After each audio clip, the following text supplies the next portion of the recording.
Hi hello வணக்கங்க. இப்போ ஒரு குட்டி மீன் விளாக் பார்த்துடலாம். எங்கள் ஊரில் சாமி ஊர்வலம் வருது பார்த்துக்கோங்க. ஊர்வலத்தில் வந்து காஃபி முறுக்கு எல்லாமே அவங்கவுங்களுக்கு ஏற்றவாறு என்ன செய்வாங்க கொடுப்பாங்க. அப்போ வாகனத்துக்கு பின்னாடி ஊர் மக்கள் எல்லாருமே என்ன செய்வாங்க வருவாங்க. ஃபஸ்ட்டு எங்கள் சித்தி வீட்டில் வந்து சுக்கு காப்பியும் முறுக்கும் என்ன செஞ்சுருந்தாங்க கொடுத்துருந்தாங்க.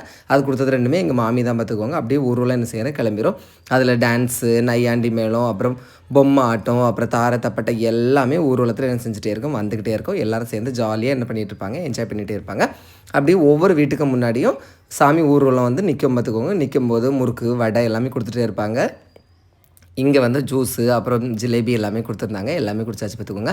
இது என்னென்னு பார்த்தீங்கன்னா வாகனத்துக்கு சாமி கும்பிட்றதுக்கு போகும்போது திருக்கணம் சாத்துதல் அப்படின்னு சொல்லுவாங்க. அந்த தாம்பளை தட்டில் தேங்காய் பூ பழம் எல்லாம் என்ன செய்வாங்க வச்சு வாகனத்தில் ஊர்வலம் சாமிக்கு வந்து அர்ச்சனை பண்ணுவாங்க. ஃபைனலாக ஊரெல்லாம் சுற்றி முடிச்சதுக்கப்புறம் கோயிலுக்கு உள்ளாடி இந்த வாகனத்தை கொண்டு வந்து 3 தடவை அங்கேயும் இங்கேயும் என்ன செய்வாங்க ரொம்ப ஃபாஸ்ட்டாக மூவ் பண்ணுவாங்க. மூவ் பண்ணி அப்படியே விழா இனிதே நிறைவு பெரும் சந்தோஷமாக. ஓகேவா? உங்கள் ஊரில் இந்த மாதிரி பழக்கம் இருக்குன்னா மறக்காமல் கமெண்ட்டில் சொல்லுங்கள். பிடிச்சிருந்தா லைக் பண்ணுங்கள். தேங்க்யூ.